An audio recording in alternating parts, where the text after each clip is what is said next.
Year one of the DCU has come and gone. We have Creature Commando Superman and Peacemaker Season 2 all hit us in a 1, 2, 3 punch, especially Superman to Peacemaker, which was 1 month between each of those projects. We've had some time now to digest what we've seen, and I want to talk about it. Hello everyone, welcome to Digital Charcuterie. My name is James. Thank you so much for stopping by. If you're new to the channel and a fan of the DCU, hit that subscribe button. I talk about it and discuss it with you guys all the time right here on the channel. And let me know your thoughts of the DCU in the comments down below. What do you make of it? Time has now passed, right? We've had some time to reflect on what we've gotten. And what do you think of the DCU? There's been a lot of rumbling around the future of the DCU and DC Studios and James Gunn and all that with the Warner Brothers sale and everything that's going on with that. But we don't have any information on that aside from what we've been told. Everything else is just speculation. I don't want to put that speculation aside. This is not about that speculation. This is about the DCU, because I feel like, and I did a video on this already, but whatever the outcome is there, whether James Gunn retains his job or not, I think that the storyline that's at play is one that we're going to get, and they're going to see this one to the end. I don't think they're going to reboot at all. I think we're going to get the same cast coming in and whatnot. But that's all besides the point. I just want to put that out of the way because we need to recognize that as we talk about what I'm about to talk about, and that is the DCU and what I've made of it. Now, Peacemaker Season 2, kind of like Creature Commandos, was fine. It was really good. It was fun. It was entertaining and all of that. But that was like a soft launch into the DCU. Then there's Superman, which was the first film of the DCU. And even that was kind of a soft launch. We're told that metahumans have been around for 30 years. Superman's been around for 3 of those years, and he's been dating Lois Lane for 3 months. That's where we're at there. Lex Luthor is the big bad, blah, blah, blah, blah, blah. And there's like interdimensional rifts going on with Lex Luthor, and that's something at play there. And then Peacemaker Season 2 comes, and this is where the story really pushes forward. This was the true start of the DCU interconnectivity, I would call it. Yeah, we have, some interconnectivity with Superman and Creature Commandos, but really Peacemaker was the first one where we first sat down and we said, okay, how is this all going to glue together? Peacemaker was the one that really did that. It kind of stood on its own. It was also a sequel season. It was a second season to another series that existed in a different cinematic universe. Then this one, they kind of connected it together, connected the dots and whatnot, and made it one big universe. And I'll give them credit where credit's due. That was fun the way that they did that. But at the end of the day, this project had to stand on its own without worrying about anything that came around it. James Gunn did say that his project, there wasn't going to be homework, right? Everything was going to stand on its own. And I think Superman did that. I think Creature Commandos did that. But at the end of the day, did Peacemaker do that? And that's what I really want to talk about. And also why it may or may not have succeeded there. Because I do feel like a lot of me feels like it did succeed. I think it was a standalone second season to Peacemaker. So obviously it can't stand on its own in the way Superman can, because it's already leaning on a first season. So that you have to, that obviously is notwithstanding. You have to admit that. But then does it rely too heavily on Superman and what's come before on Superman? And even remember, James Gunn said that Superman was released on digital. You could buy it on digital only a month after its theatrical release, so that you could buy it so you could understand Peacemaker Season 2 more. So right there's a red flag. But so you look at that, you think of all this, and I do think for the majority of it, it did stand on its own. I think the Rick Flag Sr. stuff is the stuff that really carries over, and I think that mostly is isolated in a way. I think they did a good job of making that a story beat in this season more so than something that was coming from Superman and whatnot. They mentioned Lex Luthor, obviously, if you don't know who Lex Luthor is, but also everybody on the planet Earth knows who Lex Luthor is. Even if there wasn't a Superman movie, you can mention the name Lex Luthor and everybody will know. It's a cop-out, but it's a fact. That's just a fact. Then, of course, the interdimensional rifts was the big thing, and that was already established in Season 1 of Peacemaker, so they get that handed to them. So I think for all of those situations, I think this handled it very well. That leads us into Salvation and Checkmate. And this season, I said right from the get-go, was going to be about the 11th Street kids, Peacemaker included, all learning who they were, right? Who they were meant to be, what they are meant to do on this planet. That was like the whole season as a whole. And I think based on that thought, I think this season succeeded in that. The issue I could see people having with it is that, yeah, it's about that, but really what it led to was the 11th Street kids creating Checkmate. And James Gunn obviously says Checkmate's going to be huge in the future, but my question is, and that's great, but my question is for non-diehard fans, and I bring up non-diehard fans because when James Gunn was asked, will there be confusion with two Batman running around? James Gunn said, it's not the casual fans that have a problem with that. It's the people that are in it, right? It's like us on YouTube, like the people who are conversing like this, we're the ones that always been like, people won't understand it. He brought that up. Now with Checkmate, I would argue that that falls against what he believes with the Batman. That is, he has this Checkmate thing and he has full faith in Checkmate. And Checkmate is going to be a big thing. But to a casual viewer, they're just the 11th Street Kids. If they even call them the 11th Street Kids, I don't even know. They might just call them the Peacemaker gang for all I know.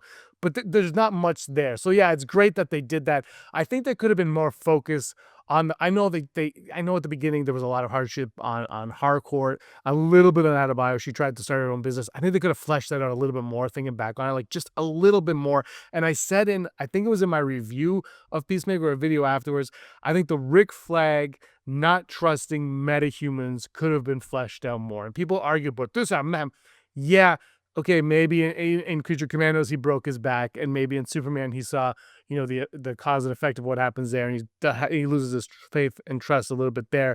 But I think in this series, for it to really stand alone, I think we needed just a little bit more of that.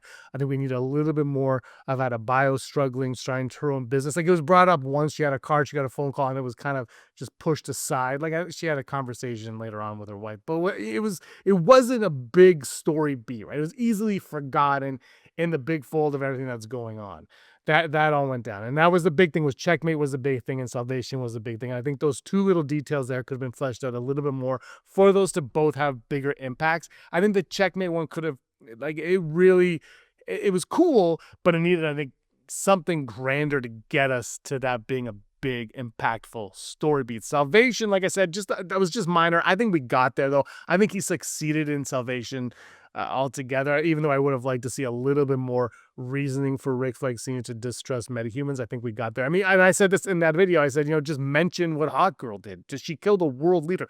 Just mention that. That's all you need. But Salvation is key. And the thing with Salvation is it as important to a casual fan or even a diehard fan? Like, how does it impact? And he promised a lot of cameos, and then he said in an interview, he goes, oh man, Lex Luthor was the cameo. I think he kind of got worried. He oversold it a little bit to people. But at the end of the day, I don't think cameos should matter, right? Like, cameos shouldn't dictate whether something is good or not. It should be the story. And is the story we got good, or was it not good? I would argue season 1 had a stronger story than season 2, but season 2 was all about character growths. The problem is, with no promise of a third season, we're stuck now with Checkmate, great, Salvation, great, but Peacemaker's stuck in Salvation. Great. So with no third season, what's the point of all that?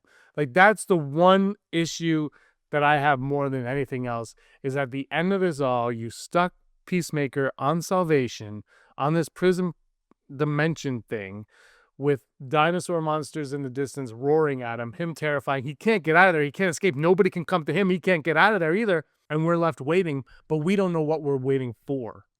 When Hanging with Mr. Cooper got offered a job at Georgetown, we only had to wait 2 months to find out if he actually went there or not. But this, we don't know when we have to wait. Is it going to be 2 years, Man of Tomorrow? Is it going to be past Man of Tomorrow? James Gunn's not saying anything, and I'm not saying he should give away all of his secrets. But when it's something like this, we should know if there's going to be a conclusion to this arc, whether it's good or bad, right? Whether it's a good, like he survives or he dies there. I'm not that I think he would, but you know what I mean? Like he said, Peacemaker is very vital to the DCU, but I don't understand what they were thinking there, to be honest. Like, I love that idea. I love sticking Peacemaker there. I love, a cliffhanger. I love it, but you need to know when you're going to get the resolution to said cliffhanger, right? But I know he's going to come back, but what is the point? I think there's a little too much freedom now. I think a lot of shows do this, though. It's just an issue with storytelling where they're like, oh, look, let's shock the audience, and you just throw someone like in Salvation. You're like, okay, but why? And I'm sure the one thing I will say with James Gunn is I always believe there is a why. That's some of the questions that I always think are important to ask, and a lot of movies don't do that anymore. But why? Why this? Why that? And I think he knows the why, but we don't even have a hint of that why. And we don't know when we're going to get the why. And that's kind of frustrating, especially for a fan who just likes Peacemaker. Could you imagine being someone who's like, I saw Peacemaker season 1, and I love Peacemaker season 1. I watched Peacemaker season 2, and I love Peacemaker season 2. When do I get the third one? You don't. What? what? Now, if it comes back as a Checkmate show, that's fantastic also. If they're like, it's Peacemaker, but actually Checkmate is the new name of the series, we're following these people, that's also great. But James Gunn said he hasn't figured out that yet. He hasn't figured out the scripts yet. He doesn't know what that show's about yet. So where are we? Where are we? That is a streaming series issue on another level, right? We had to wait 3 years for Peacemaker season 2. We wait 17,000 years for Stranger Things season. I don't even know what season they're on. The kids are all 40. I don't understand. I don't know. It just takes forever for these things to happen. I just think for this, he came out all those like 3 years ago and he's like, this is the plan. We're going to have this, we're going to have this, we're going to have this, and we're going to have this. And then you find out that that was the idea, but there were no script. The only scripts they had were like his scripts and Supergirl. And then Clayface showed up and then Lantern. There wasn't much there. And I think I appreciate what he's doing, but I think just like maybe before you jump the gun, you load it. Or so I don't even know what they expect. You gotta, if you're gonna get Checkmate and he knows that they're gonna be really good at what they do whenever we see them next, I don't know what's next. Because I think a lot of people that are fans of just Peacemaker, who just watch Peacemaker, maybe not fans of Superman, definitely wouldn't watch Creature Commandos, probably have no interest in like Atlantis, maybe they do, but not Supergirl. Those fans that just like this show, they're like, oh yeah, remember the show with the stupid dance at the beginning? I mean, yeah, you don't owe anything to them, but also it's a TV show. All in all, at the end of the day, I think it was a good season of a TV show. I think the last episode is where things really started to unravel because it wasn't even a bad episode. And I in my review, I liked the episode. I maintain that. I still like the episode, but it wasn't a bad episode. The problem was I do think there were too many musical montages, so get rid of those. But even without that, like the episode itself, it was just underwhelming, right? It was anticlimactic in a lot of ways. Things happen, you're like, yeah, that's cool. It was almost a PS to episode 7, and episode 7 was the true ending. The problem with episode 7 is we're on Earth X, which is Nazi Earth, and everybody was kind of hoping for more of that, but really that was just used to get these characters and get their stories across and figure out so they can each all learn who they are, which is what I kind of got from it, so I had no issue with that. But 7 and 8, I do wonder how this season as a whole would have gone had it been all dropped at once, like a Netflix show. Like if they would have dropped episodes 1 through 8 all at once. I prefer weekly, but I remember I think it was the Eagly episode where he just killed like all of Argus.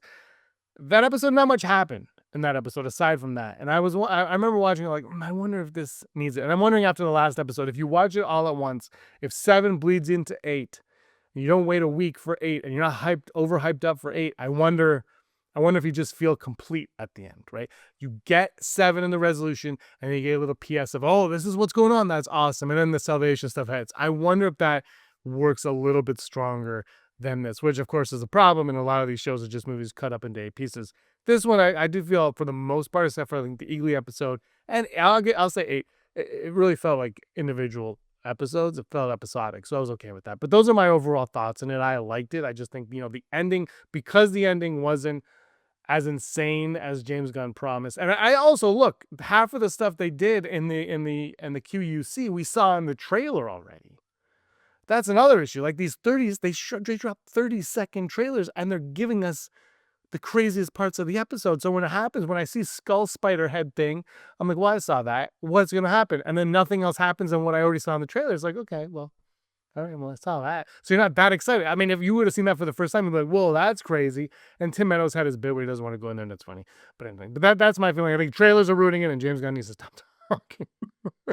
That's it. All in all, though, I enjoyed the season. I quite enjoyed the season. I thought it was a solid season.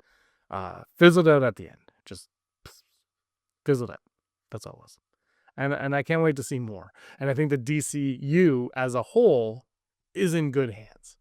I do. I'll have another opinion after Lanterns, after Supergirl, and after Clayface. But right now, I think it's what we're getting is well thought out.